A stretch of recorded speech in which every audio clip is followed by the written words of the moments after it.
Industry basically क्या पढ़ा था। और उस इंडस्ट्री को जब हम 2 पार्ट में, बल्कि 3 पार्ट मैंने बताए थे कि आप उनको क्लासीफाई कर सकते हैं। The first is primary, second is secondary और थर्ड इज टेरिटरी कहते हैं, जिसको हम लोग सर्विस इंडस्ट्री कहते हैं। क्योंकि सर्विस सेक्टर कोई अलग से सेक्टर नहीं है, कौन सा है, टेरिटरी इंडस्ट्री को ही हम लोग सर्विस सेक्टर के अंदर काउंट करते हैं। तो पहले भी बताई थी प्राइमरी इंडस्ट्री को, थोड़ा सा बताऊंगा इंडस्ट्री के बाद सर्विसेज पे बात करेंगे, फिर आगे बात करेंगे। प्राइमरी, क्योंकि पहले मुझसे कहा गया था कि आपको 2 लेक्चर में सारा खत्म करना है, ठीक है, तो मैं खुद कंफ्यूज था कि मुझे इतना वाइड टॉपिक हम लोग 2 लेक्चर में कैसे करा पाऊंगा, लेकिन अब मुझसे कहा गया कि आपको कम से कम 4 लेक्चर करना है, ठीक है। तो क्योंकि बहुत सारी चीज़ें डिस्कस करते रहेंगे हम लोग कि किस टाइप से क्वेश्चंस आते हैं, क्या आ चुका है, क्या आने आ सकता है, तो इस सब चीज़ें सारी चीज़ें। तो मुझे 2 टॉपिक से 4 टॉपिक हो गए, तो वाइड स्कोप हो गया हमारे पास। जैसे तो मैं बात कर रहा था प्राइमरी, सेकेंडरी और टेरिटरी। तो मैंने आपको चीज लास्ट में चलते चलते इतनी सी बताई थी कि you will focus on the secondary industry. Basically जब लोग बात करते हैं तो किसकी बात करते हैं, सेकेंडरी इंडस्ट्री। और सेकेंडरी इंडस्ट्री वो थी हमारी जो कन्वर्ट हो जा करती है किसको, किसी भी प्राइमरी इंडस्ट्री के आउटपुट को हमें कन्वर्ट करती है फिनिश्ड गुड्स यानी कि रेडी टू यूज बनाने की। अब प्राइमरी इंडस्ट्री मैंने समझाया था, थोड़ा सा बताया था, लिटिल बिट आई मैं बस एक बार बता दूं, जैसे कि कल मैंने बताया था वो ओवरव्यू में आ जाए, फिर मैं सर्विस इंडस्ट्री कहता हूं। तो प्राइमरी इंडस्ट्री में आपको बताया 2 तरीके की इंडस्ट्री थी आपकी, एक एग्रीकल्चर इंडस्ट्री थी, ठीक है, एक माइनिंग इंडस्ट्री कह सकते थे, और एक और कह सकते थे एनिमल हस्बेंड्री, ठीक है। क्या आपको एग्रीकल्चर करनी है, माइनिंग करनी है, स्टोन निकालना है, रेत निकालनी है नदी में से, कोयला निकालना है, क्रूड ऑयल निकालना है, सब माइनिंग करना है। और तीसरी चीज क्या चीज थी, कौन सी थी, एनिमल हस्बेंड्री। ये एनिमल्स के थ्रू हम बहुत सारा काम करते हैं, फिशरीज कर रहे हैं, पोल्ट्री फार्म खोल रखा है, ठीक है, बी फार्म खोल रखे, बहुत सारी चीजें इस तरह से हम लोग बात करते हैं। इतनी सी बात मैंने कल समझी, अभी सर्विस सेक्टर पे आज बात करेंगे और फिर बहुत सारी चीजें वो बात करेंगे। केवल जो मैंने कल बताया था 2 क्वेश्चन उस टॉपिक से आपको मिल सकते हैं एग्जाम में, जो डिफरेंट कॉम्पिटिटिव एग्जाम्स में आते हैं, पूछे जा सकते हैं। पहला आपसे पूछा जा सकता है कि out of primary and secondary, प्राथमिक इंडस्ट्री, सेकेंडरी इंडस्ट्री, प्राइमरी और सेकेंडरी में से सबसे ज्यादा एम्प्लॉयमेंट प्रोवाइडर इंडस्ट्री कौन सी है, जॉब सबसे ज्यादा, नौकरी सबसे ज्यादा किसमें मिलती है, बताइए। प्राइमरी, बिल्कुल सही, क्योंकि सीधी सी पहला जब आपने बचपन से पढ़ा होगा एसएसटी में, और जगह जगह पढ़ते हैं 60% population of the country involve in agriculture, ठीक है, क्लियर होगी बात। पहला तो ये होगा। दूसरा, आपको एक क्वेश्चन क्रिएट होता है कि 4 एग्जांपल्स दे दिए जाएंगे और आपसे पूछा जा सकता है कि वो किस इंडस्ट्री से रिलेटेड है, ठीक है। तो आपको बताना है वो प्राइमरी से रिलेटेड है, सेकेंडरी से रिलेटेड है, या जैसे कि हम आपसे पूछें कंस्ट्रक्शन ऑफ डैम, एक डैम बनाना है, ये कौन सी इंडस्ट्री में है, बताओ। सेकेंडरी, क्यों, वाई? प्राथमिक एकदम कच्चा माल प्राप्त होता है, ठीक है, प्राप्त हुआ, और इसलिए हमने जो है डैम का निर्माण कर रहे हैं, ठीक है। फिर सेकेंडरी में से फिर ये सर्विस इंडस्ट्री नहीं हो सकती, क्यों? निर्माण हो रहा है, निर्माण हो रहा है तो कोई चीज ऐसी तो है नहीं, ये सर्विस इंडस्ट्री नहीं हो सकती, ये सर्विस इंडस्ट्री ही में जाएगी। यही कंफ्यूजिंग पॉइंट है, क्योंकि जिसने बनाया रेत, सीमेंट, आयरन, वो ऑलरेडी अपने आप में रेडी टू यूज प्रोडक्ट थे, आपने लोहा थोड़ा ना पिघला पिघला के वहां डैम में डाल दिया, आप तो सरिया लेकर आए सीधा सीधा। सरिया तो आप कहीं भी यूज कर सकते हो, डैम बनाने बजाय मकान बना लो, आप कुछ भी यूज कर लो उसका, वो ऑलरेडी फिनिश गुड्स था। लेकिन उस आदमी ने क्या किया, जिसको कंस्ट्रक्शन कंपनी थी, उसने सारे इनपुट्स को मिलाकर कुछ नया क्रिएट कर दिया। ठीक है, तो ये सर्विस इंडस्ट्री जाएगा। पहले सर्विस इंडस्ट्री की थोड़ी बात करता हूँ, फिर बताता हूँ आपको। अभी इंडस्ट्री में बहुत सारी चीज़ें आएंगी। अभी मैंने बताया कि 2 लेक्चर मेरे पास और है, तो वी हैव सफिशिएंट टाइम। ठीक है, तो 1 लेक्चर और इसके बाद कराएंगे, बाकी 1 लेक्चर में केवल जो 5 क्वेश्चन वगैरह आते हैं इस टाइप से आ सकते हैं, वो सब डिस्कस करेंगे। सर्विस इंडस्ट्री क्या है? देखिए, आज हमारी इकोनॉमी का सबसे बड़ा सेक्टर है, वो क्या है? Service sector. और आज जो सबसे ग्रोइंग सेक्टर है वो भी सर्विस सेक्टर है। सर्विस सेक्टर सबसे ज्यादा जॉब प्रोवाइडिंग वाला सेक्टर है।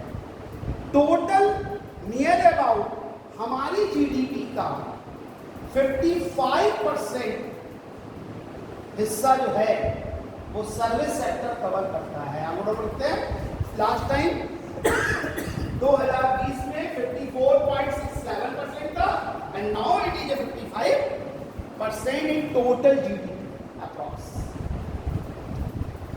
मतलब अब ये सर्विस सेक्टर की जब बात करते हैं तो प्रोवाइडेड सर्विसेज, तो हम बात कर रहे हैं कि ये सर्विस सेक्टर क्या है, कितने तरीके का है, वो तो बात करेंगे। सिंपल सी एक लाइन है, ज्यादा डिटेल नहीं करना है। To provide services to another person for different purpose is called service sector. भाई किसी को सर्विसेज प्रोवाइड करनी है, कोई भी प्रोवाइड, तो गवर्नमेंट सेक्टर जो हमारी इकोनॉमी में पार्टिसिपेट कर रही है, उस सर्विस सेक्टर में कई तरीके की सर्विसेज आती है। कल मैं 5-6 के नाम बताए थे, बहुत सारे बताएंगे।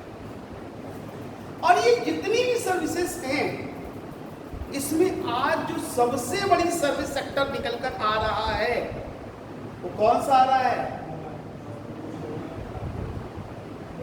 Mobile, telecommunication. और सरकार किस पे ध्यान दे रही है? टेक्निक्स पे। टेक्निक्स क्या होती है? टेक्निक्स पे सभी कुछ होती है। आज सरकार सबसे ज्यादा ध्यान किसके ऊपर दे रही है? स्टार्टअप पर। तुम अपना बिजनेस शुरू कर दो, हैं?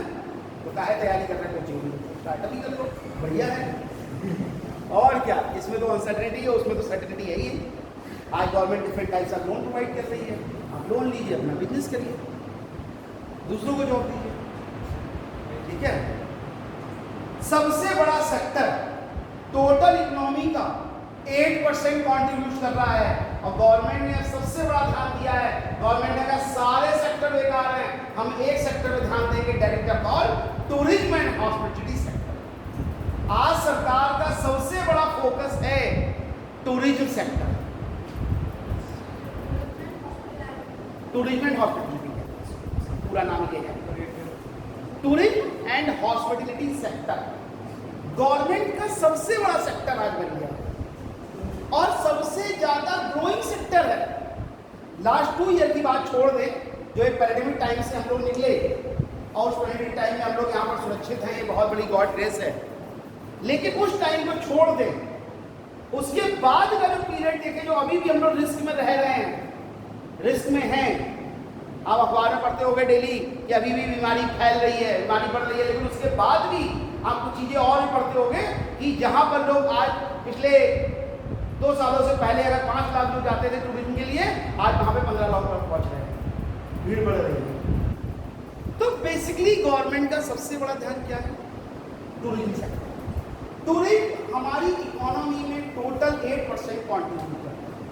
और गवर्नमेंट का ध्यान किस पर है कि हम टूरिज्म को, छोटे छोटे शहरों को टूरिज्म से जोड़ दें, हम छोटे छोटे शहरों को इंटरनेशनल मार्केट से जोड़ दें। छोटा सा शहर है हमारा सजाओ, ये ऑल ऑफ पिलांग में सजाओ, बड़ी समस्या है, मैंने कोई फॉरनर नहीं है, हम लोग भी कोई फॉरनर देख लेते हैं, कोई विदेशी आते ही नहीं कि कोई ऑस्ट्रेलिया से आ जाए हमारा सजापुर देखने, है तो छोटा लेकिन है अच्छा। बताइए। चलिए, कितने लोग यहाँ सजापुर से प्रॉपर सजापुर से बिलोंग करते हैं? सभी बिलोंग करते हैं। हाँ, सजापुर से बिलोंग करते हैं। मैं आपसे एक क्वेश्चन पूछता हूँ, ठीक है? अगर मुझे सजापुर मेरे रिलेटिव आ जाए और उन्हें सजापुर घुमाना हो पूरा, historical, religious, each and every point of view, तो कितना टाइम लगेगा? आज लोग सोच रहे होंगे सजापुर तो है ही क्या घुमाने के लिए। चलिए बताइए, आप बताइए मुझे, सजापुर से हैं? सजापुर से? आप सजापुर से प्रॉपर सजापुर से?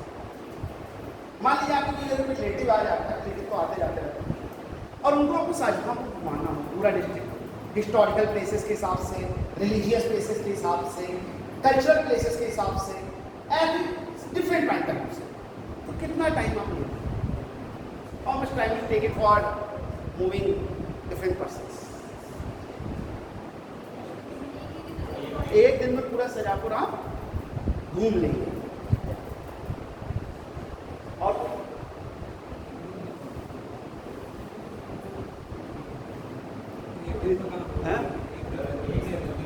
एक से 2 दिन लग जाएंगे, एक वीक लग जाएगा। अरे यार, एक वीक में कहाँ घुमाओगे?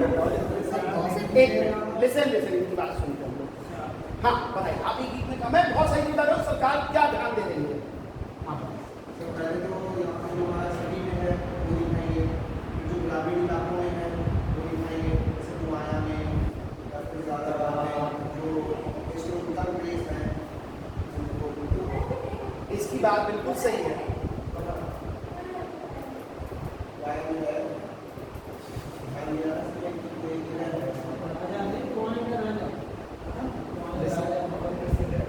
देखिएगा, हाँ मैं बात करता हूँ ज़्यादा डिस्कशन नहीं। देखिए, बेसिक चीज़ ये है कि इनकी बात बिल्कुल सही है। I am fully agreed with this कि अगर आप शाहजहांपुर डिस्ट्रिक्ट को घूमना है तो आपके लिए 1 वीक भी कम पड़ जाएगा अगर आपको घूमना है, ठीक है? क्या हिस्टोरिकल प्लेसेस हैं आपको मालूम होना चाहिए। सजापुर में बहुत सारी चीज़ें, मैं इसमें डिस्कस नहीं करूँगा। एक बुक आती है पतली सी, डॉक्टर एल.सी. मल्होत्रा की, हिस्ट्री की प्रोफेसर थे पहले वो, अब तो काफ़ी रिटायर्ड है। Doctor L C. मल्होत्रा, नानक चंद मल्होत्रा की पतली सी बुक आती है about the Shahjahanpur, history of Shahjahanpur. तो आप जरूर रख लीजिए, उसे मेरे ख्याल से मार्केट में जल्दी मिलेगी नहीं, 15-20 रुपये की मिले, वरना आपको चाहिए हो तो आप हनुमत धाम के बाद विवेकानंद लाइब्रेरी है, तो वहाँ से आप उसको कलेक्ट कर सकते हैं, वहाँ मिल जाता है, ठीक है? या कहीं हो सकता है किसी लाइब्रेरी में हिस्ट्री की बुक्स मिल जाती है, ठीक है? क्या वो हिस्ट्री का टीचर हो तो उसके पास पुरानी किताब हो, अदरवाइज आपको इसके लिए कोई मार्केट में history of Shahjahanpur, doctor L C. Malhotra की किताब। चलिए, बहुत सारी चीज़ें। तो मेरे कहने का अब हुआ क्या, आपको तो पता ही नहीं। अब सरकार ऐसी जगहों पर धीरे धीरे चाहती है कि टूरिस्ट आने लगे, क्योंकि टूरिज्म एक ऐसा सेक्टर है जिसमें हमारा इनपुट है ही नहीं, आउटपुट ही आउटपुट है। क्या होगा? केवल आउटपुट ही आउटपुट है। कोई विदेशी आएंगे, सजापुर में विदेशी हम नहीं कहते, दूसरे प्रदेशों से लोग आएंगे, है ना? तो प्रदेशों से आएंगे तो हम लोग डेवलप करेंगे नहीं करेंगे, हमारा फायदा है नहीं है? बिल्कुल फायदा है, क्योंकि जब विदेशी आएंगे तो हमारे यहाँ क्या होगा? 4 सेक्टर डेवलप कर जाएंगे। पहला सेक्टर डेवलप करेगा हमारे यहाँ की होटल इंडस्ट्री, जो बिल्कुल डम पड़ी हुई है। शाहजहांपुर में होटल इंडस्ट्री कोई काम ही नहीं है, रेस्टोरेंट इंडस्ट्री सही है शाहजहांपुर में, लेकिन होटल इंडस्ट्री में शाहजहांपुर में डम है। केवल शादियों में, मैरिज लॉन के अलावा कोई काम नहीं होता। होटल इंडस्ट्री डेवलप करिए। आप टूरिस्ट प्लेस पे जाते होंगे, स्टेशन से बाहर निकलते होंगे, आपको हजारों की तादाद में होटल मिल जाते होंगे। 100 रुपए से लेकर आपको 1 लाख रुपए तक का होटल मिल जाएगा। लेकिन यहाँ पर इंडस्ट्री डब है। लेकिन जब यहाँ पर लोग बाहर के आने लगेंगे, जब बाहर के लोग आएंगे तो क्या होगा? उन्हें कहाँ रहेंगे? वो होटल्स में, ठीक है? कुछ लोग होटल्स में रहेंगे। अब कहोगे मेरे घर में तो होटल है नहीं, हम क्या, हमें क्या मतलब, हम तो होटल थोड़ा ना खोल लेंगे। कुछ होटल्स में रहेंगे, कुछ लॉन्ग टाइम तक जब आते हैं लोग तो स्टे होम पीरियड में रहते हैं, वो कभी होटल में नहीं रहते। तो किसी घर, भाई हम किसी शहर में जाते हैं, अब वहां पर जाकर हम लोगों से कहते हैं भैया मुझे तो हम क्या करेंगे वहाँ पर लोकल में किसी हाउस को ढूंढ लेंगे, किसी फैमिली को ढूंढ लेंगे जिसके आगे हमें पीजी में अपने रख ले, 1 महीने का 15,000 या 20,000 जो भी रुपया ले लेगा, हम उसके घर पे रहेंगे, उसी के घर खाएंगे, उसी घर कपड़े धुलवाएंगे, उसी के साथ काम करेंगे और आराम से मजे से घूमेंगे। हॉस्टल्स, वो यूथ हॉस्टल गवर्नमेंट ने प्रमोट की है, ऐसे यहाँ पर नहीं है लेकिन वो खोल सकते हैं। मैं आपको बता दूँ कि गवर्नमेंट ने एक बड़ी स्कीम बना रखी है यूथ हॉस्टल्स की, आप सब लोग उसकी स्कीम ले सकते हैं, नेट पे ही मिल जाती है और कभी दिल्ली वगैरह जाना हो या तो वहाँ पर मिल जाती है, कहीं पूरे ऑल ओवर इंडिया में नेट पे सर्च करेंगे तो हॉस्टल्स हैं। यूथ हॉस्टल्स का आपको क्या फ़ायदा है, अभी आप लोग इस एज पर ले सकते हैं, नॉमिनल सी फीस होती है शायद 200-250 रुपये पर ईयर की, बस आप पूरे इंडिया के बाहर यूथ हॉस्टल्स में एक नॉमिनल चार्ज पर रह सकते हैं, बहुत नॉमिनल चार्जेस होते हैं। पूरे इंडिया के बाहर भी हॉस्टल्स हैं, बहुत सारे, हर डिस्ट्रिक्ट में आप लोग हॉस्टल मिलेगा। यूथ हॉस्टल्स ऑफ इंडिया, उनमें हॉस्टल्स कहते हैं, उनमें फॉर इंटरनेशनल हॉस्टल्स लेंगे तो आपको वहाँ भी, ये गवर्नमेंट ने स्कीम कि लोग ज़्यादा पैसा नहीं खर्च कर सकते तो वो लोग वहाँ पर रह सकते। तो टूरिज्म में क्या हुआ कि सबसे बड़ा सेक्टर आया, तो गवर्नमेंट ने क्या किया कि हर एरिया को, छोटी छोटी जगहों को हम टूरिस्ट बनाते, तो बनेगा होटल इंडस्ट्री डेवलप करेगी, यहाँ क्या होगा एक हॉस्पिटलिटी इंडस्ट्री डेवलप करेगी, रेस्टोरेंट वगैरह बहुत सारी खुल जाएंगे, और टैक्सी यहाँ पे ट्रैवलिंग एजेंसियाँ बहुत सारी खुल जाएंगी। भाई यहाँ तो स्टेशन से बाहर रात में 12 बजे निकले तो घर तो पहुँचना मुश्किल है, रास्ते में कोई छीन ले जाएगा पैसे, तो भी रिक्शे वाला मिलेगा, टैक्सी वाला तो मिलना नहीं। लेकिन जब आप कहीं शहर से बाहर जाते हैं किसी टूरिस्ट प्लेस, वहाँ पर आपको टैक्सी वाला मिल जाता है, हिल एरिया पे चले जाइए तो हमारे यहाँ दूसरी इंडस्ट्री डेवलप कर जाएगी। तीसरी चीज हमारे यहाँ क्या होता है, जो लोकल माल बन रहा है तो हम लोग तो यूज करते नहीं, लोकल समझ के, लेकिन वो लोकल माल वो टूरिस्ट खरीद के ले जाएगा, ठीक है। क्योंकि जब हम लोग कहीं जाते हैं बाहर, तो स्वेटर तो हमारे यहाँ बहुत मिल जाते हैं, हर दुकान स्वेटर मिल जाएंगे, मैंने कल भी बात की थी। लेकिन जब नैनीताल जाओगे तो स्वेटर ही लोग खरीद लोगे, कभी मसूरी जाना हो तो वुलन बूट्स आदमी लोग खरीद लेता है, क्योंकि वहाँ कुछ बनता ही नहीं है। हाँ, शिमला चले जाइए, अब वहाँ पे लकड़ी का सामान, लकड़ी के प्रोडक्ट बनते हैं, वहाँ खरीद जरूर नहीं है। तो क्या चाहिए, लोकल गुड्स, उनकी डिमांड बढ़ जाती है क्योंकि टूरिस्ट लोकल गुड्स खरीदने जाते हैं, ठीक है। तो जब भी आप भी नहीं जाते होगे तो मेमोरी में कुछ ना कुछ तो खरीद ही लेते हैं, ये इंडस्ट्री डेवलप करेंगे।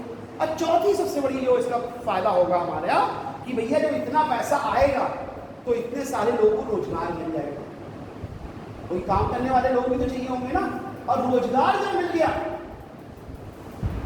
तो पैसे को भर गए जेब में, तो हम क्या करेंगे, बाजार में जाकर परचेजिंग करेंगे। भैया पैसे जेब में रख के कौन करता है, मैं आज शाम को 5,000 कमाऊंगा तो सोचूंगा यार आज 5,000 रुपये कमाए हैं, यार कोई घर पे ऐसा करते ना, कोई चीज़ लेके चलते हैं 100-500 रुपये, फल ही खरीद लेंगे।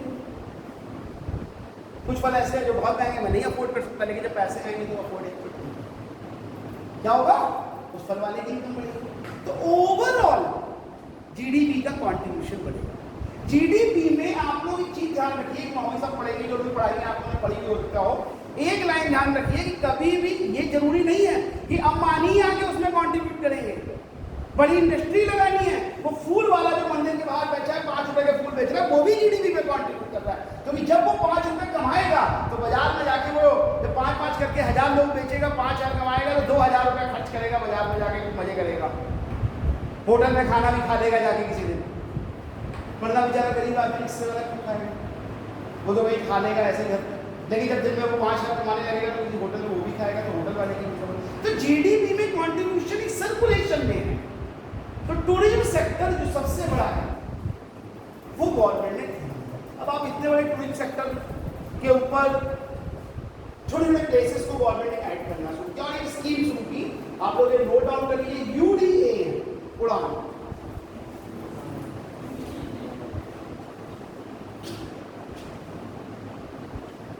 ठीक है, UDAN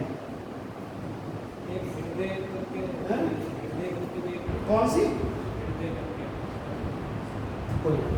आज का जो करंट वर्क बताने जा रहा हूँ, डिस्कस करने जा रहा हूँ, और आप सुन लीजिए ये लगभग पिछले 1 साल से जितनी भी कॉम्पिटिशन एग्जाम आ रही है, अगर उसमें ट्रांसपोर्टेशन टूरिज्म की बात हो रही है तो क्वेश्चन जरूर पूछा था कि उड़ान क्या चीज, UDAN ये ठीक है।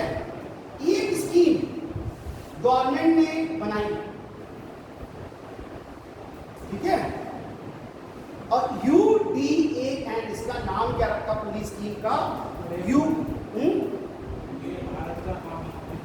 उड़ देख आम नाम, यू फॉर उड़, D for they, A for ये, एन फॉर 4 फेज बनाए इसके 1 2 3 4 और इस समय 4th स्टेज पर चल रहे हैं। 4.1 इस समय फेज चल रहा है। कौन सा स्टेज है? 4.1। अभी हम लोग 4.1 स्टेज पर नाम, मतलब सरकार ने क्या बनाई स्कीम? उन्होंने कहा भैया ऐसा ना, हर आदमी को फ्लाइट से सफर करा, उड़ना बता दो। और उड़ना कब सीखेंगे? जब तक जाएगा। सबकी इच्छा होती है हेलीकॉप्टर में बैठने की, सबकी इच्छा होती है फ्लाइट में बैठने की, लेकिन बैठेगा कब? तो भैया फ्री में ले चलो, कम पैसे ले लो। क्यों भाई? आप लोग दूर दूर से आते होंगे, भी यहाँ से निकलते होंगे, बहुत सारे बच्चे ऑटो से जाते होंगे, है ना? जाते भी ऑटो से? कोई नहीं जाते, तो अपने कन्वेंस से जाते। आप जाते कहाँ पर जाते हैं? बस। और अभी आप कॉलेज से बाहर निकली और बस स्टैंड तक थोड़ी दूरी है, ज़्यादा दूरी नहीं है, और ऑटो वाला कहे कि चलिए मैडम आपको छोड़ देंगे, 200 रुपये देंगे, तो क्या होगा? हैं? तुम सोचोगे जितनी दूर बस अड्डे, अगर इससे 2 किलोमीटर आगे हो तभी पैदल ही निकल जाएंगे, थोड़ी वॉकिंग भी हो जाएगी, 200 तो नहीं देने वाले। लेकिन यही चीज सरकार ने कि हम क्यों ना छोटे शहरों को की कनेक्टिविटी कर दें बड़े शहरों के साथ। और गवर्नमेंट ने टोटल इस फेज में 1000 एयर रूट्स का टारगेट रखा कि हम 1000 एयर रूट्स बनाएंगे में। और अभी तक आज की मैं बता रहा हूँ 2022 की, 2021 दिसंबर तक की बता रहा हूँ, जो डाटा अवेलेबल है, 766 एयर रूट्स ऑपरेशनल हैं, 766 रूट्स ऑपरेशनल है और 1000 रूट्स का मिनिमम टारगेट है। और इसका ये स्कीम 500 साल नहीं चला रही सरकार, सरकार ने कहा है 10 साल केवल चलाएंगे। कब चलाएंगे? 10 साल के अंदर हमको ये टारगेट अचीव करना है कि each and every small area, each and every small country will connected with all the international and national routes. अब आ गए अमेरिका वाले, ब्रिटेन वाले, दिल्ली उतर गए। अब दिल्ली से जहां को कौन आएगा? दिल्ली घूम लिए, बड़े शहरों में आए, बेंगलोर चले गए, ऋषिकेश चले गए, शायद यहाँ तो कोई नहीं आता। हंसने वाली क्या बात है भैया? इस बात पर चिंता की बात है, समाज आगो भी आ जाए तो कोई ऐसी नाराजगी थोड़ी ना सेनापुर वालों से। क्यों नहीं आते? क्योंकि उनका रूट एक इंटरनेशनल एयरपोर्ट शाहजहांपुर में अगर खुल गया, हम कहते नेशनल ही खोल लो, तब भी दिल्ली से बंदा उतरेगा और दिल्ली से सीधा शाहजहांपुर पर आधे घंटे के अंदर। फिर आप देखो जितने शाहजहांपुर वाले दिखेंगे उससे 4 गुना ज़्यादा फॉरनर दिखेंगे इंडिया शाहजहांपुर में। ये आपको टूरिस्ट प्लेस लगने लगेगा, इसीलिए नहीं आते कि हमारे। तो सरकार ने कहा कि ऐसे लोग जब जाएंगे नहीं, केवल दिल्ली, बॉम्बे और कलकत्ता में घूमते रहेंगे, तो वो ना तो हमारा देश देख पाएंगे, ना हमारा कल्चर जान पाएंगे, और कम दिनों में घूम फिर के चले जाएंगे।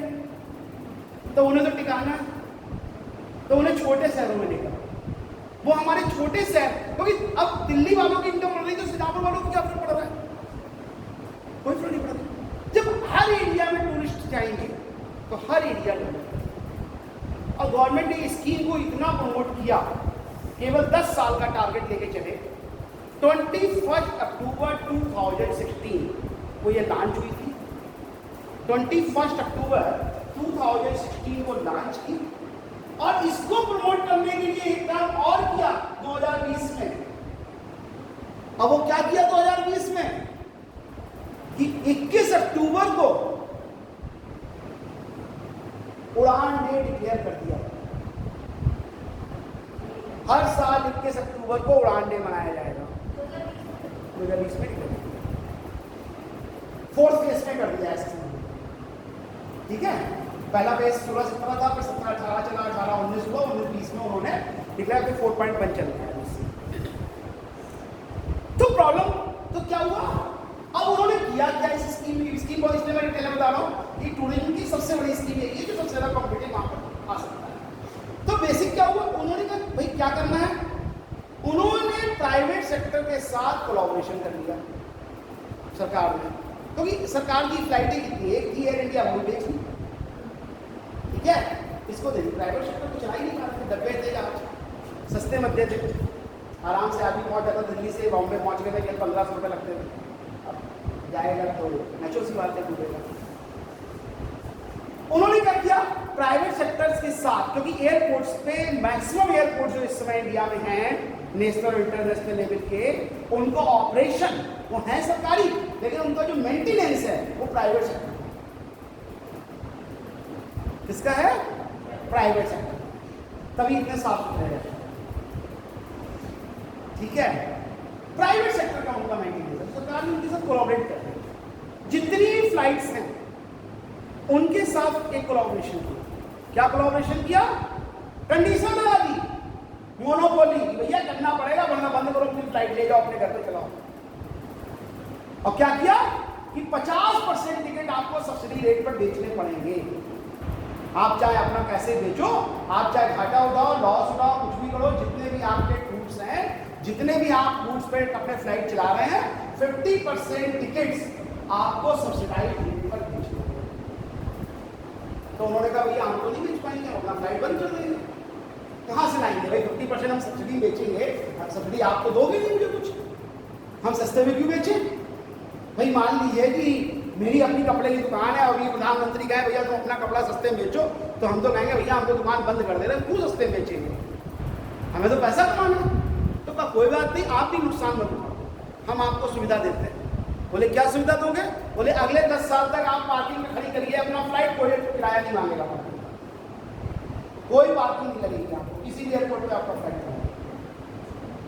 बोले अच्छा ये तो बढ़िया हो, बोले मेंटेनेंस सर्विसेज आपकी हम फ्री कर देंगे, आपकी जितनी भी एयरपोर्ट्स पे जो भी फ्लाइट्स पे क्लियरेंस होगा, सारा वर्क होगा, वो सब हम देख लेंगे। ये सब सरकार ने दी है, बहुत सरकार ने उनको इस तरह की सुविधाएं प्रोवाइड कर दी प्राइवेट सेक्टर को कि उनकी कॉस्ट भी कम हो जाए, वरना वो घाटे में क्यों चलाएंगे। और उनसे कहा कि आप टिकट अपने सब्सिडाइज कर दिए, जिससे कि हर व्यक्ति, छोटे शहरों में रहने वाला व्यक्ति भी कनेक्ट हो जाए बड़े शहरों से। क्योंकि मैंने कल एक बहुत एग्जांपल दिया था, बड़ा अच्छा बताया भी था कि देखिए जितना फास्ट ट्रांसपोर्टेशन सिस्टम आपका होगा आप उतना ही ग्रो करोगे, ठीक है। मैंने कल भी कहा था कि अगर सलाहपुर एयरपोर्ट होता तो आप सुबह इलाहाबाद जाके शाम को कोचिंग पढ़ के आ सकते, ठीक है, समझ गए, जा सकते थे, आ सकते थे, जरूरत पड़ने पर कहीं भी ट्रांसपोर्ट। जीडीपी इकोनॉमिक्स का पार्ट है, मैं डिस्कस कर दूंगा बाद में, अभी मैं पूरा बता दूं, बिल्कुल बहुत डीप में बता दूंगा आपको। ये दो चीज़ों का कॉम्बिनेशन बनता है, जीडीपी होता है और जीएनपी होता है, कई चीज़ें मिल जाती हैं, कोई बात नहीं, मैं एक दिन इसके ऊपर जो अगले टाइम में कहूँगा आपको जीडीपी बहुत सारी चीज़ें बता दूंगा, एक ही बार में आपको सब कुछ समझ आएगा। बेसिक चीज़ क्या है कि ये स्कीम गवर्नमेंट ने बना दी, वीकर सिस्टम, इससे फायदा क्या होगा कि जब घाटा नहीं हो रहा सरकार को, कंपनी को घाटा नहीं होगा, जिस फ्लाइट में 10 लोग जाते थे 100 लोग जाने लगे, ठीक है, तो उनकी कॉस्ट तो निकलने ही लगी, तो जब कॉस्ट निकलने लगी प्रॉफिट को भी कमा रहे, लेकिन छोटा एरिया जो है ईच एंड एवरी, जैसे कि अभी बरेली से उन्होंने फ्लाइट स्टार्ट की, डिफरेंट एरियाज में उससे कनेक्टिविटी है। अयोध्या जैसे शहर में कहीं नहीं था, उन्होंने कहा अयोध्या में इतना बड़ा मंदिर बनाएंगे, देखने कौन आएगा, एक आदमी अयोध्या नहीं जाता देखने, मैं गारंटी लेता हूँ एक व्यक्ति नहीं जाता, इतना गंदा और इतना बेकार शहर, आज से 6 साल पहले। लेकिन आज इस आदमी को उसे अयोध्या जाता, विदेशी आते हैं अयोध्या, अब विदेशी दिल्ली उतर के तो अयोध्या कभी नहीं आने वाला, कभी नहीं आता, मैं 101% लिख के दे दूँ। बोले कैसे आएगा, बोले अयोध्या फ्लाइट बनाएंगे और एयरपोर्ट बनाएंगे, वो भी इंटरनेशनल बनाएंगे, सीधे अमेरिका से अयोध्या होता, रस्ते में उतरने की होती आने लगे। क्या होता है कि सीधी सी बात है, आप लोग घूमने जाने का प्लान करते हो, घूमने जाने का प्लान करते हो तो घूमने जाने का प्लान की सबसे पहली चीज आप क्या ध्यान रखते हो? बताओ। ट्रांसपोर्ट, और बढ़िया ट्रांसपोर्ट मिल जाए हमको, सीधे पहुंचा दे, सुबह बैठे शाम को पहुंच। ठीक है, क्लियर होगी बात कि हमें क्या करना है? अब देखिए जैसे बरेली जाना है, बरेली कॉमर्स में बनी, अब बरेली जाने के लिए क्या किया ना, एक आदमी ने, इन्होंने क्या किया, बस पकड़ी, थोड़ा किराया ज्यादा था 10 रुपए, कोई बात नहीं, सीधे बैठे सीधे बरेली उतर गए। ठीक है, ये थोड़े स्मार्ट व्यक्ति थे, इन्होंने क्या किया, बरेली टुकड़ों में जाएंगे, पैसे बचेंगे, सस्ते में जाएंगे। इन्होंने क्या किया, पहले तिलक कर गए, फिर वहां उतर गए, फिर दूसरी ढूंढी, फिर कटरा तक पहुंच गए, फिर वहां उतर गए, फिर दूसरी ढूंढी, फिर फरीदपुर पहुंच गए, फिर थोड़ा ढूंढने वाले, फिर बरेली पहुंची। तो इनका ट्रेवल अच्छा था, इनका ट्रेवल अच्छा। और हर आदमी क्या चाहता है, हम लोग जब कहीं घूमने जाते हैं ना, तो हम सोचते हैं यार एक ट्रेन ऐसी मिल जाए, चाहे यहाँ से दिल्ली जाए, दिल्ली से सीधे हम डेस्टिनेशन बदल जाए, 10 बार बदलना ना पड़े। ठीक है, तो ये सारी चीजें हमारे टूरिज्म को गवर्नमेंट ने इसीलिए प्रमोट कर रही है कि छोटे छोटे एरियाज को डेवलप करो, उनसे हमें रेवेन्यू मिलेगा। विदेशी आएंगे 3 चीजें लेकर। पहली चीज तो जो फॉरेन वाले टूरिज्म के लिए आता है, तो वो पैसे लेकर आता है, जेब में डॉलर होता है, और हमारे इंडिया में डॉलर देता है और पैसे हमसे लेके खर्च करता है। खर्च करता है वो हमारी इकोनॉमी में, यानी वो पैसे लेके नहीं जाता, सब हम ही को देके जाता है। और दे क्या दिया, डॉलर। कोई भी कंट्री तभी डेवलप मानी जाती है जिसका उसके पास फॉरेन करेंसी होगी। हम किस पे बेस करते हैं? फॉरेन करेंसी पे बेस करते हैं। ठीक है, तो भी फॉरेन करेंसी किसी कंट्री को डेवलप कर सकती है। एक छोटी सी बात मैं आपको टूरिज्म सेक्टर से कितनी अच्छी जुड़ी हुई है, आप लोग ये चीज बड़ी काम करते होंगे, प्रॉमिस का इंटरनेशन, बस 5 मिनट बताऊँ। डॉलर का प्राइस नहीं बढ़ता है घटता, ये क्या चक्कर है यार? क्यों बढ़ता है? 80 रुपये पहुंच गया, लोग कह रहे हैं 100 पे पहुंचने वाला, 1 रुपया क्यों नहीं होता? 1 रुपीज इक्वल टू $1 क्यों नहीं होता? क्या कभी ऐसा था 1 रुपीज इक्वल टू $1 था? तो अब क्या चक्कर है? ये चक्कर कैसे है, बढ़ता चला जाता है अपने आप। ये बढ़ता है कि कंट्री को फॉरेन करेंसी कम मिलेगी, तो कंट्री उतना फॉरेन करेंसी जितनी कम मिलेगी, तो उसको फॉरेन करेंसी पेमेंट करने के लिए वारो करनी पड़ेगी, और वारो करने में हमारा क्या होगा, हमें एक्स्ट्रा पेमेंट करना पड़ेगा। हम इनके पास गए, इनसे कहा मुझे 10 रुपये की जरूरत है, ये बोले ले जाओ और 1 महीने के बाद 10 के 12 रुपये दे जाना। तो इनके 10 हमारे किसके बराबर हुए? 12 के बराबर हुए। अब 12 रुपये हमें दे नहीं पाएंगे, हम थोड़े दिन बाद पहुंचे यार 100 रुपये और दे दो, ये बोले ले जाओ, ये तो बैठे ही नहीं बोलेगी। लेकिन तो हमने कहा 100 के पिछली बार 10 के 12 लिए थे, इस बार 100 के 120 ले लिए, यही तो हिसाब हुआ। ये बोले ये कोई चक्कर नहीं, अब तो 100 के 150 लेने पड़ेंगे। हमने तो क्या, हमें तो पैसे नहीं मिलती है, लाओ 100 के 150 ले लिए। तो हमारे 100 इनके कितने बराबर होंगे? 150 के बराबर। फिर ऐसे धीरे धीरे करके जितनी हमारी बार्गेनिंग पावर बढ़ती चली जाती है, हमारे ऊपर कड़ी बढ़ता चला जा रहा है, हमारे डॉलर की प्राइस इसी है। हाँ, क्योंकि अब भाई है क्या, डॉलर का प्राइस ज्यादा है, पाकिस्तान से कोई मतलब नहीं है, इसका बांग्लादेश से कोई मतलब नहीं है। बेसिकली क्या है ना, जैसे हमने आपसे पैसे, हमने उनसे लिया कर्जा, या कर्ज नहीं भी लिया कोई बात नहीं, ओरिजिनल कर्ज करें, हम उनसे बहुत सारी चीजें इंपोर्ट करते हैं। हमने अरब से क्रूड ऑयल मंगवा लिया, तो वो हमारा रुपया तो लेंगे नहीं, उनको दिनार चाहिए। अब दिनार को कहाँ से लाएंगे? तो दिनार के लिए वर्ल्ड बैंक के पास जाएंगे कि भैया हमें दिनार दे दो, वर्ल्ड बैंक का लाओ अपने कागज के नोट रख लेगी, दिनार हमको दे देगी। लेकिन वो कागज के नोट हमको बदलने तो पड़ेंगे, और बदलने के लिए हमें क्या करना पड़ेगा, या तो उनको मेटल देना पड़ेगा या अपने फूड ग्रेन आइटम देने पड़ेंगे। तो इस तरह से हमारी बार्गेनिंग पावर बढ़ती चली जा रही है, और वो इसीलिए रेट बढ़ते चले जाते हैं। लेकिन अब यही फायदा होगा, गवर्नमेंट ने सोचा क्या करें, टूरिज्म सेक्टर को बढ़ाओ। विदेशी आएंगे, फॉरेन करेंसी लेकर आएंगे, फॉरेन करेंसी लाएंगे, हमारे पास पैसा जाएगा, ये फॉरेन करेंसी हम दूसरों से जिनसे माल खरीद रहे हैं उनको आप तो विदेश चले गए पैसे घूमने, सरकार से वैसे कन्वर्ट करा के, लेकिन उसका पेमेंट तो सरकार को करना पड़ेगा। तो ये सारी चीजें, तो टूरिज्म सेक्टर हमारे फॉरेन एक्सचेंज का बहुत बड़ा सोर्स है, और इसीलिए गवर्नमेंट चाहती है कि आप आइए भारत, 4 दिन में दिल्ली घूम के मत भागो, पूरे 4 महीने इंडिया घूमो, छोटे छोटे शहरों में जाओ, छोटी छोटी जगहों को देखो और अपनी स्किल्स के थ्रू फायदा करो। ये टूरिज्म सेक्टर है। एक सेक्टर दूसरा जो सबसे बड़ा सेक्टर बड़ा भारत में, वो है टेलीकम्युनिकेशन सेक्टर। इन्होंने बताया टेलीकम्युनिकेशन सेक्टर एक बड़ा सेक्टर है। दिसंबर 2020 के अकॉर्डिंग भारत में एवरेज जो डाटा का यूजेज है वो 11 GB पर डे है, पर पर्सन है। कितना है? 11 GB पर पर्सन। एक महीने में एक आदमी और ऑन एवरेज 11 GB डाटा खर्च करता है, जिसको गवर्नमेंट का टारगेट जो है वो 2025 तक 16 GB करने का टारगेट है। हमारा एवरेज यूजेज कितना है? 11 GB है कि हम एक महीने में ऑन एवरेज क्या, मतलब हम 2 यूज करते हैं, आप 4 यूज करते हो, कोई 50 यूज करता है, कोई 1 यूज करता है, लेकिन ऑन एवरेज एक ऐसा डाटा उन्होंने बनाया। बेसिक चीज क्या आई कि कम्युनिकेशन इंडस्ट्री किसी भी बिजनेस का सबसे इंपॉर्टेंट पार्ट है, सबसे इंपॉर्टेंट पार्ट है। तो कोई भी बिजनेस तब तक ग्रो नहीं कर सकता जब तक कि वहां की कम्युनिकेशन इंडस्ट्री डेवलप ना करे। और ये एक ऐसा सेक्टर है, सर्विस सेक्टर, जिसमें हम ज्यादा से ज्यादा कम से कम इनपुट करके ज्यादा से ज्यादा आउटपुट ले सकते हैं, क्योंकि इन्वेस्टमेंट हमें 1 टाइम करना है और रिटर्न हमें उसको मल्टीपल टाइम मिलता चला। ठीक है, ये फायदा हुआ टेलीकम्युनिकेशन इंडस्ट्री। तीसरी जो सबसे बड़ी इंडस्ट्री की, उसके बाद जो इंडस्ट्री, बहुत सारी इंडस्ट्रियां हैं, मैं एक एक करके ओवरव्यू बताता जा रहा हूँ क्योंकि किसी में कोई बहुत खास चीज नहीं है। तीसरी जो इंडस्ट्री है जो बढ़ रही है वो है हमारी बैंकिंग इंडस्ट्री।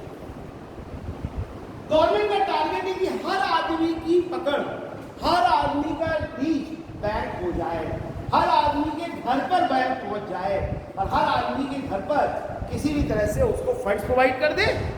आज से पहले अगर बैंकों की बात होती थी तो बैंकों की बात होने में केवल 2 ही बातें आती थी कि भैया बैंक पैसे जमा करती है, रुपया उधार देती है, खत्म। आज बैंकों का वर्क इतना ज्यादा एक्सपेंड हो गया है कि एक्सेप्टिंग डिपॉजिट और ग्रांटिंग लोन तो छोड़ ही दिए, ये तो प्राइमरी वर्क में चले गए। इसके अलावा सारे काम बैंक पब्लिक को बूस्ट करने का, हर आदमी की पकड़ में, हर आदमी के घर से पहुंचाना, उसकी नीड को पूरा करना, जरूरतों को पूरा करने के लिए बैंक आ गया। क्योंकि बैंक का काम क्या है? बैंक तो प्रोड्यूस नहीं कर रही है, बैंक क्या कर रही है? सर्विस सेक्टर, सर्विसेज प्रोवाइड कर रही है, बहुत सारी सर्विसेज प्रोवाइड कर रही है। इनको पैसे लगाने के शेयर मार्केट में कोई इन्वेस्ट करता है, वाई?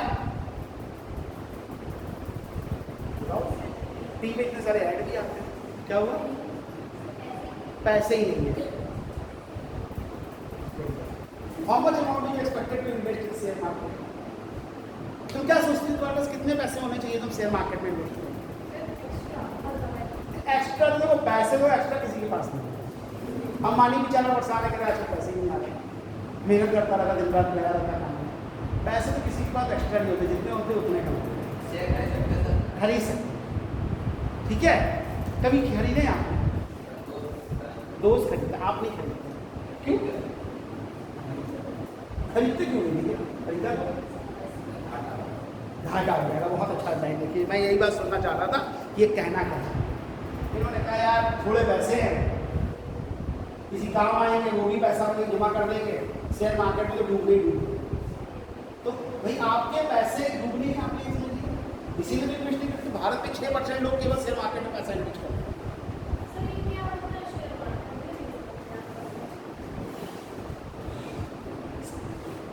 शेयर मार्केट क्या होता है मैं इस पर आज डिस्कस नहीं करूँगा, ठीक है, मैं किसी और टॉपिक पर डिस्कस करूँगा कि आज मैं बेसिक चीज़ बताना चाहता हूँ। लेकिन मैं बता दूँ कि शेयर मार्केट केवल इतना सा काम है, जैसे मान लीजिए इनकी दुकान है, इन्होंने अपना 1 लाख रुपया लगाया है, तुम भी इनसे करो मेरे 500 रुपये लगा लो अपनी दुकान में, इनको 10% प्रॉफिट होगा तो तुम्हारे 500 का 10% यानी 50 रुपये तुम्हें मिलेंगे। बस इतना सा, इतनी बात समझ में, ज़्यादा डिटेल में नहीं। मुझे एक टॉपिक और मिला हुआ है, इंडियन इकोनॉमी का काम जाएगा तो मुझे स्टॉक चेंज को पढ़ाऊंगा, ठीक है। मेरी खुद की किताबें भी स्टॉक चेंज पढ़ाती है, होता है, होता है, 50 कंपनीज जब आप स्टॉक एक्सचेंज पढ़ोगे तब आपको सब समझ में आएगा। ठीक है, स्टॉक में मेरी बहुत सारी 3-4 किताबें आती हैं, तो मैं सब बता दूंगा। उसमें बहुत बेसिक चीज़ क्या है ना, शेयर मार्केट से इन्होंने बड़ा मुझे बात बताई कि इससे घाटा हो जाएगा, 500 रुपये जेब में पड़े यार, इससे तो अच्छा कुछ खा पी लेते, शेयर मार्केट में लगाओ, घाटा होगा वो। ये बात इनकी बिल्कुल सही है। Share market is fully risky. आपको ये नहीं पता है कि अभी मेरे पास 5 लाख रुपए है और शाम को वो 2 लाख भी बचेंगे या नहीं बचेंगे, ऐसा भी हो सकता है। कंपनी को लॉस प्रॉफिट कुछ भी हो सकता है, लेकिन इनकी हेल्प करने, अच्छा ये भी प्रॉब्लम में आ गई, इन्होंने कहा भैया मेरे पास पैसे ही नहीं है। ठीक है,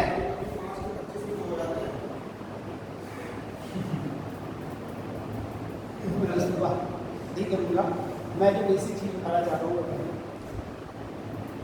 देखो एक चीज बता दूँ, अगर 5 के 25 जहाँ होते हैं वहीं 5 के 6 होते हैं,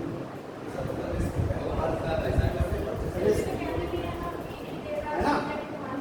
देर are subject to risk factor, हम रिस्क की बात नहीं कर रहे हैं, बेसिक चीज की बात कर रहे हैं। मैं बताऊँगा वर्क क्योंकि अभी जो टॉपिक है फिर आउट ऑफ टॉपिक चले जाएंगे तो फिर समझ नहीं। इन्होंने कहा मेरे पास पैसे नहीं, तो पॉकेट मनी तो मिलती होगी, कितने पैसे मिलते हैं बताओ। फिक्स नहीं है, जब नीड हो तो मांग सकते, ज़्यादा करो मैं ऐसे। लेकिन फिर भी अगर मान लो हर महीने अगर 100 रुपये मांगना चाहो घर से मिल जाएंगे, कोई दिक्कत नहीं है। 100 रुपये में मिल सकते हैं, मतलब कोई दिक्कत नहीं है। अब तुम्हें घाटा होने का डर, इन कामों के लिए बढ़िया आ गई बैंक, बोले तो हमें लाओ पैसे। अब इनके बाद करने के 100 रुपये मिल सकते हैं घर से।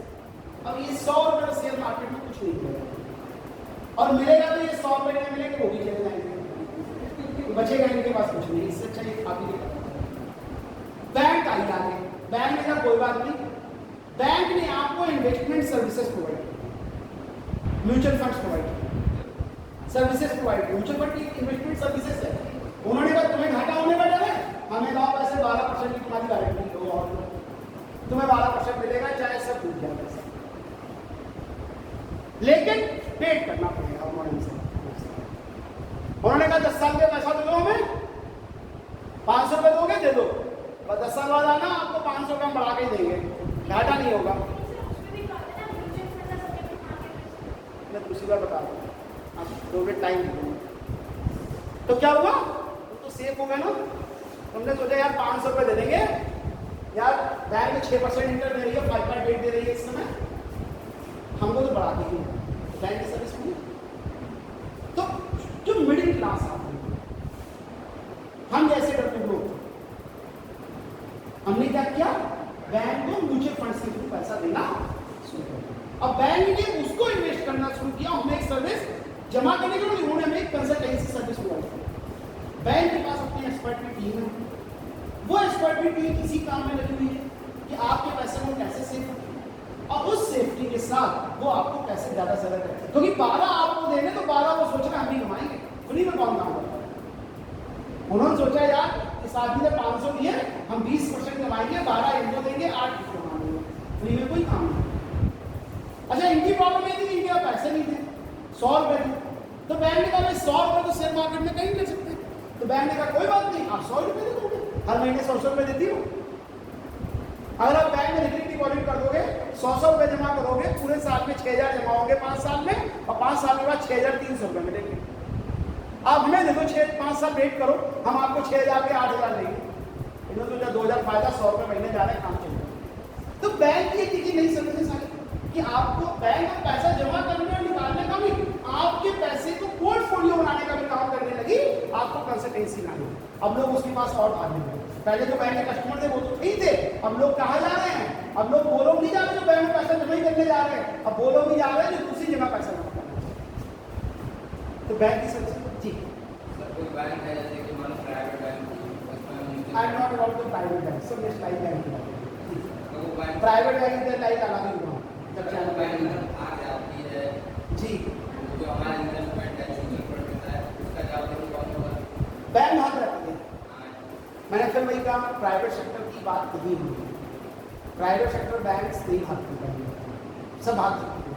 लेकिन नेशनलाइज बैंक में अगर आप पैसा इन्वेस्ट कर रहे हैं तो वो लेके नहीं एडिशनल। दूसरी मैं एक बात और बता दूँ आपको, लेकिन भागा क्यों? तो भागने की कोशिश तो कर रहा, लेकिन उसे भागने कौन देगा? 1969 का नेशनलाइजेशन हुआ बैंक का, 49 में, 69 में 7 बैंकें और बढ़ी, 71 में उसमें 2 कम हो गई, और अभी देखिए बैंकों का मर्जर स्टार्ट किया है गवर्नमेंट ने। बेसिकली गवर्नमेंट ने कह दिया है अब जो बैंकें इस तरह की ओपन होती है, पहले बैंकों के ऊपर कंट्रोल ही नहीं था, लेकिन अब कंट्रोल जो बैंकें ओपन हो रही है, चाहे वो ICICI बैंक हो, चाहे एक्सिस बैंक हो, चाहे HDFC हो, ये कोई भाग नहीं सकता, ये चाहते नहीं भाग सकता। ये गवर्नमेंट ने इतने टफ नहीं बनाया क्योंकि इसमें मिडिल क्लास पैसा नहीं है, गरीब आदमी का पैसा जमा, अगर आप लेके भाग जाओगे तो वो तो फिर बैंकों से ट्रस्टी कहाँ जमा करना है, तो कोई भाग नहीं सकता। ये तो कंफ्यूजन हटा दो, भागता वही है जहाँ 5 के 25 एक साल के अंदर वरना कहीं नहीं भागता। वो चिट फंड कंपनियां होती हैं, वो बैंकें नहीं होती, वो चिट फंड कंपनियां होती हैं जो इस तरह पैसे डबल करती है ऐसे, ठीक है? तो अब कोई भागता नहीं है। तो बेसिक चीज क्या है कि बैंकों की सर्विस बढ़ी। जब बैंकों की सर्विस बढ़ी तो वो फ्री में तो काम कर नहीं रहे, कमा रहे पैसा, और कमा रहे पैसा तो GDP में उनका कॉन्ट्रीब्यूशन, ठीक है? तो बैंकिंग सर्विसेज बढ़ी, इंश्योरेंस सर्विसेज बढ़नी शुरू हुई। पहले क्या होता था कि सीधा सीधा लाइफ इंश्योरेंस होता था, आदमी करा लेता था, आधे लोग घर के कारण वो भी नहीं कराते थे, इंश्योरेंस का मतलब भरना होता है, ठीक है? तो लेकिन अब क्या है, इतनी ज्यादा इंश्योरेंस, क्योंकि जैसे जैसे बिजनेस बढ़ते जा रहे हैं, बिजनेस की ग्रोथ बढ़ती जा रही है, इंश्योरेंस सेक्टर भी उतना ही डेवलप करता चला जा रहा है। 1986 में जब पहली LIC कंपनी भारत में रजिस्टर्ड हुई, LIC ऑफ इंडिया, तो मोनोपोली में काम कर रही थी, और उसके बाद नई 21 कंपनियां प्राइवेट सेक्टर की भी आज काम कर रही हैं, जो लाख लेने पे काम कर रही है। ऐसे बहुत सारी होती है, लेकिन 21 कंपनियां लाख लेने पे काम कर रही है इंश्योरेंस। तो बेसिकली क्या चीज आई कि इंश्योरेंस का भी रोल बढ़ रहा है, एक सेक्टर ये भी हो गया जो डेवलप कर रहा है। इसी तरह से वेयर हाउसिंग इंडस्ट्री, मैंने कल डिस्कस किया जा रहा है वेयर हाउसेस। आज सरकार के पास गोडाउंस नहीं है, इतना गेहूं हमारे यहाँ होता है, इतना धान हमारे यहाँ होता है, और गेहूं नहीं रखने की जगह नहीं है, प्राइवेट सेक्टर के आपको पाइप नहीं होगा, इतना ज्यादा प्रोडक्शन हो रहा है, उसको रखने के लिए गोडाउंस की स्थिति किया। तो वेयर हाउसिंग इंडस्ट्री बहुत बड़ी इंडस्ट्री डेवलप हो रही है, धीरे धीरे वेयर हाउसिंग डेवलप हो रहे हैं कि हम उस इंडस्ट्री क्या करते हैं, आप अपना सामान ना रख दीजिए और सामान को ले जाइए, हमको किराया दीजिए। अब मुझे किराया कमाएंगे तो सरकार को टैक्स भी देंगे, वो उसे कुछ खर्च भी करेंगे, तो GDP में हमारे ये भी कॉन्ट्रीब्यूशन होगा। इसी तरह से कंस्ट्रक्शन इंडस्ट्री, हाईवे बन रहे हैं, रोड्स बन रही है, ये सब क्या है, कंस्ट्रक्शन इंडस्ट्री का बात है। मैं ओवरव्यू में इसमें बता रहा हूँ कि इनमें कोई भी चीज पूछने वाली नहीं है, जो चीज पूछने वाली होगी उसको थोड़ा हाईलाइट करके बता दें, केवल ओवरव्यू में समझ लीजिए कि कुछ नहीं है, जनरली पता होता है कि क्या चीज है। रिसर्च एंड डेवलपमेंट इंडस्ट्री, एक नई इंडस्ट्री जो रिसर्च एंड डेवलपमेंट पे काम कर रही है, जिसका काम ही यही है कि हमें नई नई चीजों को डेवलप करके लेके आए, नई नई चीजों को बनाना है, रिसर्च एंड डेवलपमेंट सेक्टर को प्रमोट करना है, क्योंकि रिसर्च एंड डेवलपमेंट सेक्टर भी हमारा ये सारी चीजें आ। तो ये सर्विस सेक्टर इतना बड़ा सेक्टर बन गया कि हमारे उन्होंने इकोनॉमी में इंडस्ट्री के बराबर हिस्सा करना शुरू कर दिया, और धीरे धीरे इंडस्ट्री को पीछे धकेलते जा रहे हैं और आगे बढ़ते हैं। क्या करते जा रहे हैं, इंडस्ट्रियां पीछे होती जा रही, 55% पे कब्जा कर लिया इकोनॉमी पे, जबकि पहले क्या था कि भारत में करीब 90% इंडस्ट्री वालों को कब्जा था। अब इंडस्ट्री की नहीं, हम सर्विस इंडस्ट्री की बात, सर्विस सेक्टर की बात हो रही है कि हम सर्विस सेक्टर के थ्रू हम कैसे वर्क कर सकते हैं।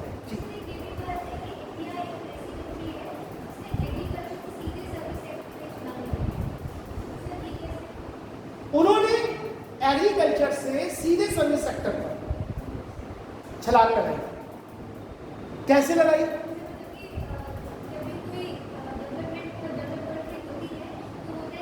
उन्होंने सीधा सीधा, जब मैं आपको बताता हूं उसमें, उन्होंने अपने एक्सपोर्ट को बढ़ा दिया। उन्होंने कहा हम गेहूं को आटा क्यों बनाएं, हम गेहूं सीधा सीधा ना विदेशों को बेच दें, वो खुद आटा बनाए अपने, हम क्यों इसको मैन्युफैक्चर करके उनको आटा सप्लाई करें, हम तो उनको गेहूं सप्लाई करेंगे। तो शिपिंग इंडस्ट्री सबसे ज़्यादा प्रमोट। अब गेहूँ जाना है तो एयरपोर्ट से तो जाएगा नहीं, पानी के जहाज़ों से जाएगा, क्योंकि थोड़ा तो गेहूँ हो जाएगा नहीं, हज़ारों कुंटल के हिसाब से जाएगा, तो वो कहाँ से जाएगा? Shipping industry. इसी तरह से उन्होंने जो प्रोडक्शन कर रहे हैं रॉ मटेरियल, छोटी छोटी चीज़ों का, उसको क्या कर रहे हैं? वो रॉ फॉर्म में ही एक्सपोर्ट कर रहे हैं, क्योंकि प्रोडक्शन करने के साथ एक्सपोर्ट करने से उनकी कॉस्ट बढ़ सकती है, तो उन्होंने उसे रॉ फॉर्म में एक्सपोर्ट करना स्टार्ट कर दिया और सीधे एक्सपोर्ट इंडस्ट्री को डेवलप किया। जब बात करते हैं सर्विस सेक्टर की, तो सर्विस सेक्टर में केवल ये नहीं कि आपके इंडिया में भी सर्विस सेक्टर है, हमने सर्विस सेक्टर को प्रमोट करने के लिए एफडीआई को लेकर आए। आपने एफडीआई को फॉरेन डायरेक्ट इन्वेस्टमेंट अभी और डिटेल में आ जाएगा। एफडीआई को लाना इसीलिए था कि हमारे यहाँ सर्विस सेक्टर को बूस्ट करो, क्योंकि फॉरेन वाले जब आएंगे, विदेशी आएंगे, डायरेक्ट इन्वेस्टमेंट पैसा लेकर आएंगे, तो वो क्या ला करेंगे? कुछ नहीं लाएंगे, वो दो चीजें लेकर आते हैं विदेशी अपने यहाँ से। क्या लेकर आते हैं? पहला लेकर आते हैं वो पैसा, और दूसरी लेकर आते हैं टेक्नोलॉजी। अभी कुछ नहीं, लेबर हमारी लेते हैं, रॉ मटेरियल हमारा लेते हैं, बना के हम ही को बेचते हैं, और बेचने के बाद पैसा कमाते हैं, हमें टैक्स देते हैं। तो सब कुछ हमें लिए लाए पैसे थे, हमसे हमें हमारा लेबर यूज किया, एम्प्लॉयमेंट बढ़ा, हमारा सब वर्क किया, हमारा रॉ मटेरियल यूज किया जो बेकार हो रहा था, हमारे ही उन्होंने वर्क किया, और सारी चीजों को प्रमोट करके वो टैक्स भी हमको ही देके चले। तो टैक्स दे के वो हमारी इकोनॉमी जब आए तो डॉलर लाए, फॉरेन करेंसी बढ़ी, तब हम तो इम्प्रूव हुए, और जब गए तो हमें टैक्स भी देके गए, तब हमारी फॉरेन करेंसी इम्प्रूव। तो बेसिकली हम इम्प्रूवमेंट में आ रहे हैं, क्योंकि हमारे यहाँ सर्विस सेक्टर को प्रमोट किया जा रहा है।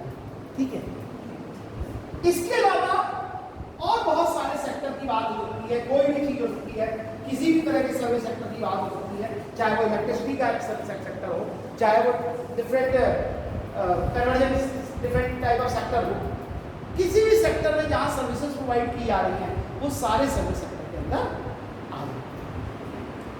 सर्विस सेक्टर को भी 3 कैटेगरी में डिवाइड कर दिया गया। कुछ सर्विस सेक्टर चली गई हमारी सेंट्रल में, कुछ चली गई स्टेट में, और कुछ चली गई फेडरल में। फेडरल मतलब सेंट्रल एंड स्टेट कंपनी।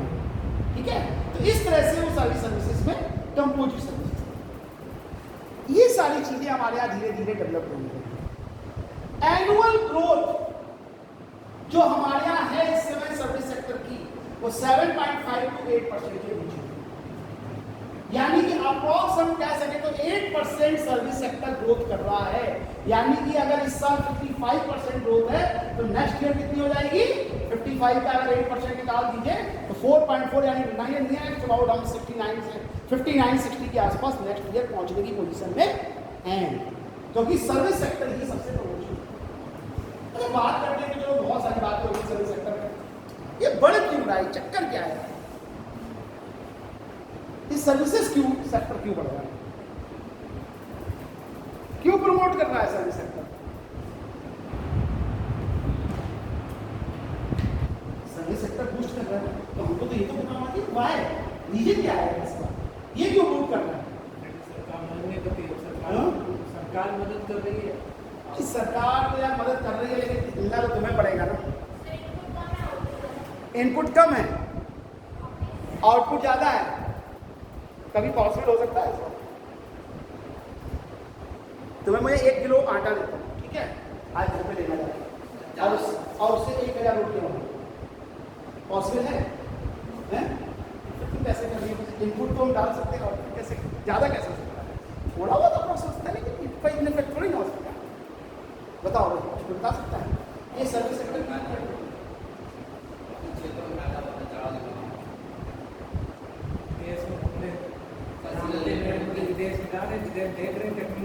विदेश में देख कर आए और फिर तुम्हें बता दी कि तुम टेक्नोलॉजी यूज करो, तुम सर्विस सेक्टर प्रमोट कर रहे हो। ऐसा कुछ नहीं, विदेशों में कुछ भी देख के आए। सबसे बड़ा कारण सर्विस सेक्टर का जो है, पहला रीजन वर्किंग।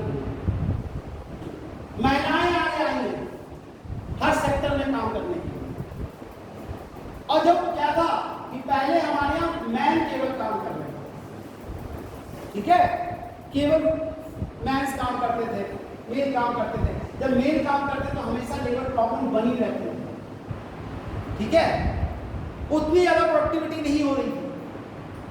तब क्या हुआ, प्रोडक्टिविटी भी हो रही थी, बेचारा आदमी काम नहीं कर रहा, महिलाएं भी आगे आ गई। अब महिलाएं आगे आ गई तो क्या हुआ बताओ, हाँ बताओ। मान लो आप हो, ठीक है, अब मान लो तुम कमा रहे हो 25,000 रुपये महीने, ठीक है, कितने कमा रहे हो 25,000, और तुम्हारी शादी हो जाए और घरवाले भी तुम्हारी 25,000 कमाने लगे, वो बल्कि 35,000 कमाने लगे, लड़कियां थोड़ी तेज होती हैं, ठीक है, तो तुम्हारे पास कितने हो गए 60,000 रुपये हो गए, ठीक है। अब दोनों लोग नौकरी करने जाओगे तो घर पे खाना कौन बनाएगा? तो भैया ऐसा ही है कि भैया मैं तो 35,000 कमा रही हूँ, भैया मेरे बस की बात तो है नहीं, हम शाम को 7 बजे आएंगे, फिर खाना बनाएंगे तुम्हारे लिए, तुम्हें बनाना हो तो बनाओ, नहीं तो चलो होटल में खाओ। तो कौन सी इंडस्ट्री डेवलप करेगी? हॉस्पिटलिटी डेवलप, ये बड़े शहरों में सबसे बड़ा रीजन यही है। उन्होंने कहा भैया क्या करना है, बोले यार बच्चे तो हो गए, अभी बच्चों को पाले कौन, सुबह शाम हम भी नौकरी जाएंगे, तुम भी नौकरी, बच्चे के नौकरी पे लेकर घूमते रहेंगे। उन्होंने कहा ऐसा ना क्रीचेस में डाल दो बच्चों को, यार वहाँ छोटे बच्चे ना डाल दिए तो क्रीचेस क्या हो गया, क्रीचेस वाला क्या करता है, एक सर्विसेज प्रोवाइड करता है, तो उसकी इनकम भी बढ़ी, उसे एम्प्लॉयमेंट भी बढ़ा, धीरे धीरे वो भी बढ़ा, ठीक है। जब इतने पैसे कमाओगे तो करो क्या उसका, कई और बैंकों में भी जमा करोगे, है ना, साल में 2-4 बार कहीं घूम भी आओगे, पूरे शहर में वर्ल्ड में घूमाओगे, इंडिया घूमाओगे, तो जहां घूमने जाओगे खर्च तो पैसे ही करोगे। तो ये तो सबसे बड़ा जो कारण हुआ सर्विस सेक्टर का प्रमोट करने का वर्किंग, क्योंकि गूगल सामने आ गई, उन्होंने कहा हम भी काम करेंगे। तो अभी पहले क्या था, एक आदमी कमा रहा था, घर में 4 लोग हैं, मान लीजिए वाइफ है, 2 बच्चे हैं, 4 लोग हैं, उसने 15,000 रुपये महीने कमाए, तो एक के हिस्से में 3,750 है, लेकिन अब दोनों लोग कमा रहे, ठीक है, अब दोनों लोग कमा रहे तो क्या होगा,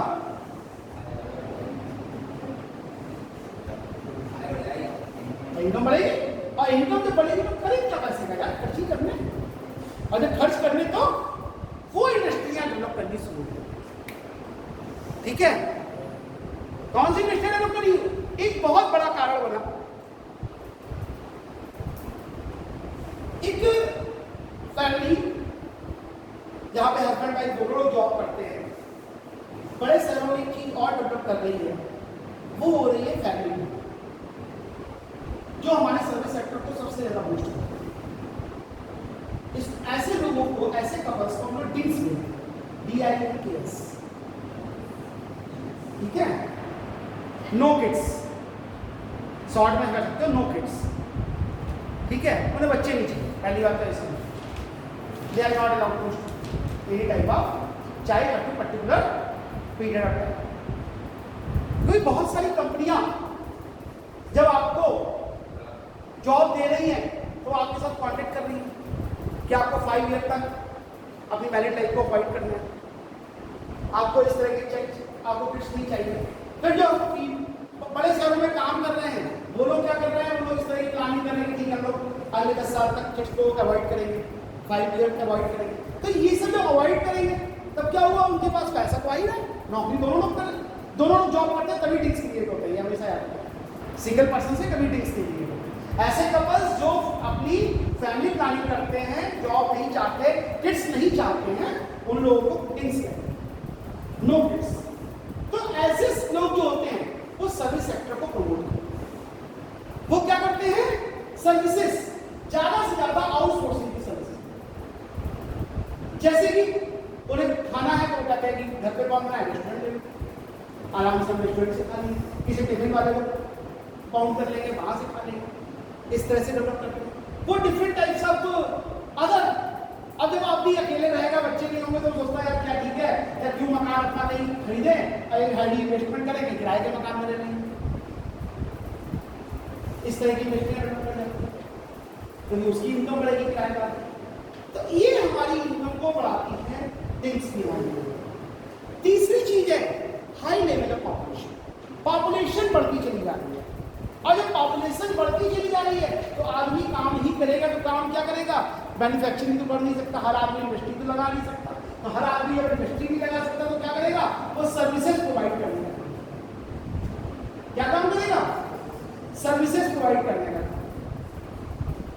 ठीक है, वो क्या कर रहा है, सर्विसेज, क्योंकि पॉपुलेशन बढ़ गई, लोगों के पास काम नहीं है, अब काम नहीं है तो काम तो चाहिए, तो काम चाहिए तो क्या करना है, सर्विसेज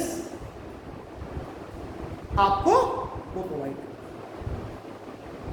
ठीक है, वो कहते हैं भैया हमें काम बताओ, हम आपका काम कर देंगे, आप मुझे पैसे देना, मेरा अब आपके पास टाइम नहीं है, आपने उनको पैसा दिया, वो सारा काम आप करते हैं। इस तरह की एक चौथी चीज बड़ी अच्छी आई है, हम लोग इंग्लिश कॉमर्स में पढ़ते हैं, इनोवेशन। इनोवेशन सुना है कभी किसी, नवाचार, नयाचार।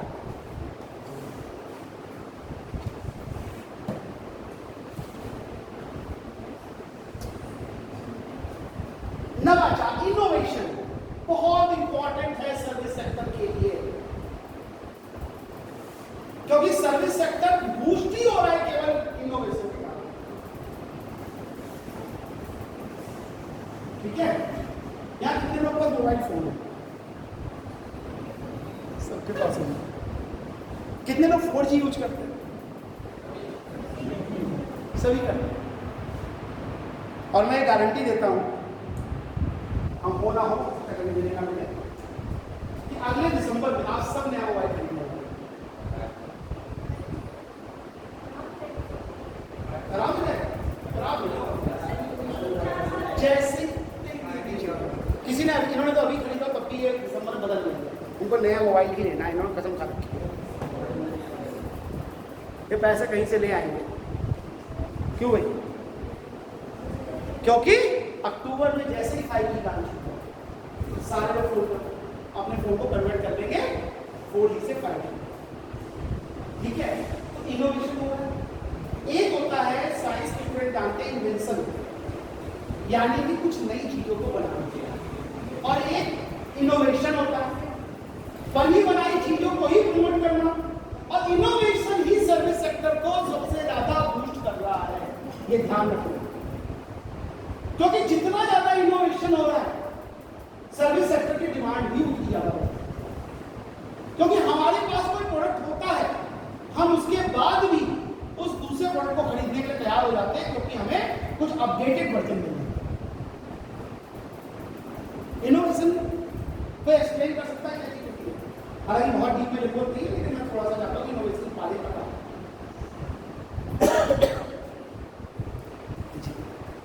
बताएं आराम से। पुरानी चीज में नया आइडिया डालना है, अपडेट कर दें, उसी को इनोवेशन। तो एग्जाम्पल बताओ, तुमने तो पुरानी चीज को देखा हो, नई चीज में डाल दिया जाए, इनोवेट कर दिया जाए, कुछ सर्विस इस तरह की बढ़ जाए, कि हमारी इनकम बढ़ जाए। कीपैड वाले फोन आते हैं,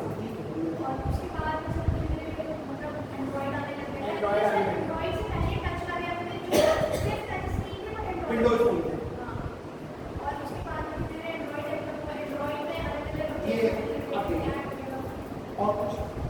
ये और ऑनलाइन शॉपिंग वैसे ही ऑनलाइन शॉपिंग की सर्विस सेक्टर का वैसे ही रहा हो सकता है।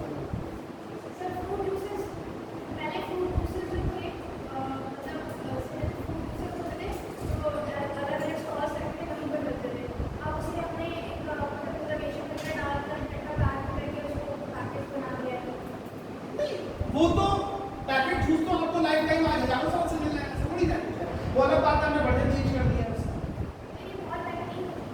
आप काफी हद तक बताना चाह रहे हो, मैं बताता हूँ। इनोवेशन का मतलब हमेशा अपडेशन नहीं होता। किसी भी पुराने प्रोडक्ट में आपने एक वर्ड सही बोला था, मैं बता दूं कि न्यू आइडियाज को इनपुट करें। अब इससे क्या होगा, चाहे उसका यूज बदल जाए, चाहे उसकी नीड बदल जाए, चाहे उसकी डिमांड बदल जाए, इसको इनोवेशन कहते हैं। बहुत इंपॉर्टेंट टॉपिक है, आप कहीं पढ़ते हैं कि इनोवेशन किसी भी सर्विस सेक्टर को बूस्ट करने का जो सबसे बड़ा रीजन है, मैंने दो ही बता दिए, बाकी इम्प्रूवमेंट का दूसरा इनोवेशन। अगर इनोवेशन नहीं होगा सर्विस सेक्टर बिल्कुल, ठीक है। इनोवेशन की देखिए मैं आपको बहुत सारी बताऊंगा।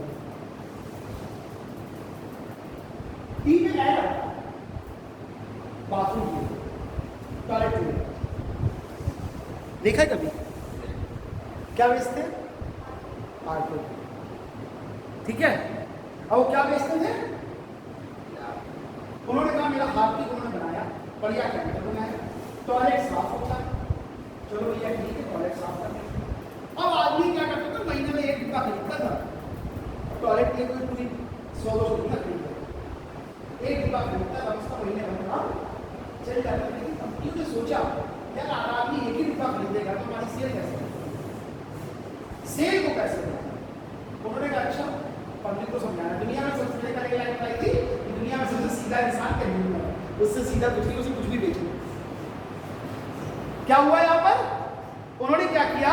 इनोवेशन तकनीक सोची, नीले रंग के डिब्बे के क्लीनिक केमिकल को लाल रंग के डिब्बे में भर दिया, ये बाथरूम क्लीनर बन गया। अब कल अगर ना हो सकता है 1 साल बाद आप ऐड देखो, उसे पीले रंग के डिब्बे में भरते बोले रूम क्लीनर है, और कुछ दिन बाद ग्रीन कलर के डिब्बे में भरते बोले ये तो छत क्लीनर है, फिर कुछ बॉल क्लीनर आ जाए। ये क्या चीज है वही चीज, लेकिन इनोवेट। एक ही चीज को हम मल्टीपल यूज करा दें, जिससे कस्टमर हमारा मल्टीपल यूज खरीदेगा, तो मल्टीपल जब यूज करें खरीदेगा तो इंडस्ट्रियां भी प्रमोट करेंगी और सर्विस सेक्टर से बेचने वाली इंडस्ट्रियां भी प्रमोट करेंगी। कौन सी इंडस्ट्री प्रमोट करेंगी? Advertisement industry. चलिए मैं दूसरा एग्जाम्पल देता हूँ। एक कंपनी ने साबुन बनाया, अगर ये और तो सोचो आज से 50 साल पहले 60 साल पहले सब साबुन लाइट काफी कंपनी यूज कर रहे हैं, साबुन यूज करते थे, साबुन से ही नहा लेते थे। ठीक है, अभी हम लोग तो वैसे नहा लेते। मैंने अपनी ग्रैंड मदर से पूछा, नियर अबाउट 2 ईयर पहले पास आउट हुई है, तो मैंने उनसे पूछा कि आप लोग कैसे यूज करते थे? क्योंकि हम लोग तो साबुन यूज करते थे, 100 साल की एज थी तो बोले हम तो साबुन यूज करते हो सकता है आपके घर में कोई ग्रैंड मदर वगैरह हो तो आप उनसे डिस्कस करें कि साबुन यूज करते थे सर।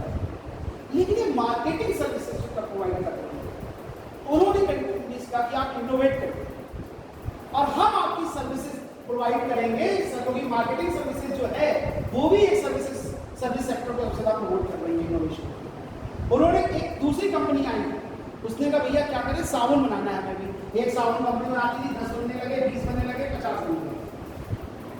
फिर एक और कंपनी आई, बोले यार हमें भी साबुन बनाना है। अब ये सब लोग साबुन बना रहे हो तो तुम्हारा साबुन कैसे बनेगा? क्योंकि इन्होंने तो पहले से मार्केट में कब्जा कर रखा है। तब इन्होंने क्या किया, बोले बनाएंगे कौन, साबुन ही है कुछ भी हो जाए।